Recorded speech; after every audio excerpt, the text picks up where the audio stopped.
Yeah, the Navy Day parade is usually something that the Russians celebrate. They tend to have almost a parade of the fleet or whatever ships they can get together, with Vladimir Putin being there and lots of veterans and everything else, and is a big thing. As you say, it was scheduled for Sunday, the 27th of July. That is the final day of the Russian July storm exercises that have brought together activity from their different fleets around the world, the Pacific Fleet, the Baltic Fleet, and a number of others, apart from the Black Sea Fleet, which has been confined almost to port by the Ukrainians. But what this is suggests that it's deflecting attention away from the Russians not being able to put a spectacular parade of ships on this year. And the easiest way to do that is to come up with the security concern excuse, as we've seen the Russians come out with. The reality is the Russian naval forces are in a much worse condition from a reliability and availability perspective than the Russians want to admit. They have used huge numbers of resources across the Russian wider defense industrial base, trying to keep those forces that are focused on the conflict in Ukraine going. That included the Black Sea Fleet, which has suffered, about a third of it sunk, or disabled completely, 50% badly damaged, and the rest confined to very close in territorial waters, including the Russian flagship, the Moskva. That was the first ship sunk by the Ukrainians. And of course, Ukrainians don't have a navy. When examining that Black Sea Fleet and the way it was operating and the lessons that are coming out from or the problems that have been identified from the ships that have been sunk, it's shown that the ships have been undercrewed. They haven't been well maintained. Their crews didn't know their basic drills. Their captains lacked leadership and their officers lacked leadership.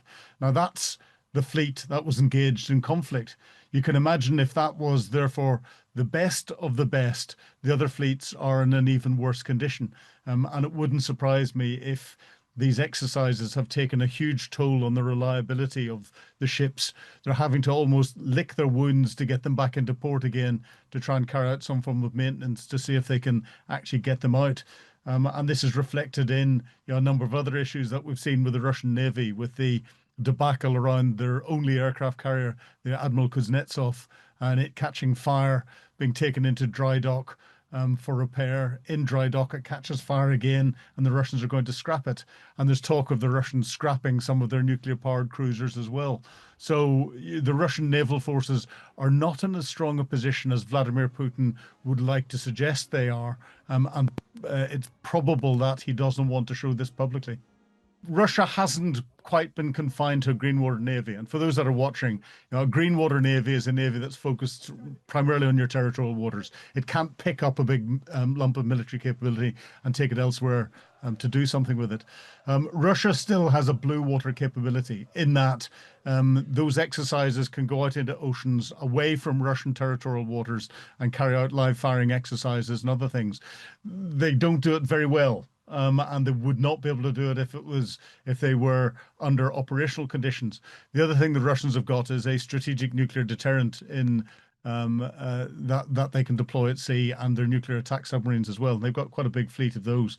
And therefore that gives them a blue water capability, but not to the same degree that we're seeing that the United States has got, that China's got, that the UK has got, that France has got, and the rest of it. So the Russians have demonstrated that they have got a capability by carrying out these exercises. There have been very few reports that have come out from them, so the Russians can control the narrative as to how successful they've been. And when the narrative eventually does come out, they're going to be the best exercises that have ever happened, and the Russian Navy is ready to take on the world. The reality is very different, and that's why Putin doesn't want that reality to be seen by the public, by his veterans, and by the international community. Hence, probably the cancelling of the Navy Day parade. The Russians, I think, will rely on the Chinese if they can get that sort of military cooperation. There's been some cooperation where they've exercised together at a relatively small level. We've got China providing some support into Russia's war with Ukraine, but we don't understand quite what price the Russians are paying the Chinese for that level of support. Whether that would turn into more cooperative support for big naval capabilities or not, I don't know. I'd be watching out very closely to see if China tries to sell Russia a new aircraft carrier or some new larger ships, because China is certainly producing enough of them. And that's where Russia could get its hands on something quickly if it could afford it. The Russian economy is not in a good position. Their defense economy is focused totally on what is needed inside Ukraine. So whether they've got the ability to generate anything else for their wider capability, or just to talk about it, as the Russians are very good at doing, is something we have to wait and see.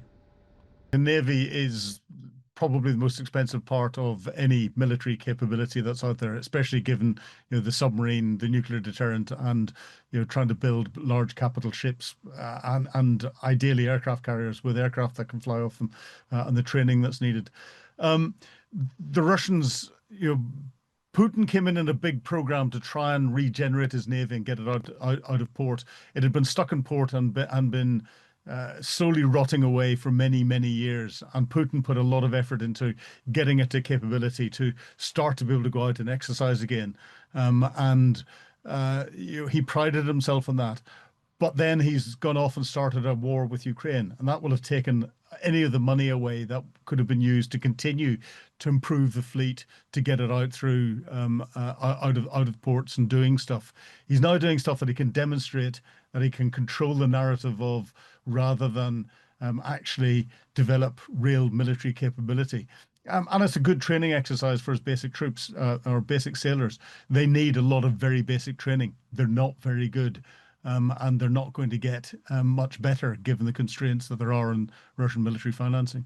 Ukraine's developing capability to take out Russian ships more and more and more. They are improving their uncrewed surface vessels. They have deployed them with anti-aircraft missiles on them, and for the first time ever, from an uncrewed surface vessel, shot down not just Russian helicopters, but they've shot down Russian fast jet aircraft. And the Ukrainians have developed subsurface uncrewed vessels as well. And there's some debate as to whether that explosion around the Kirch Bridge was through an uncrewed submarine vessel.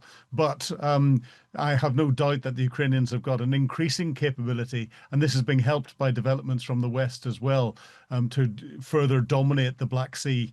And if the Russians put themselves in a position where the Ukrainians can interdict them again, it will happen. And therefore, I think it's only a matter of time.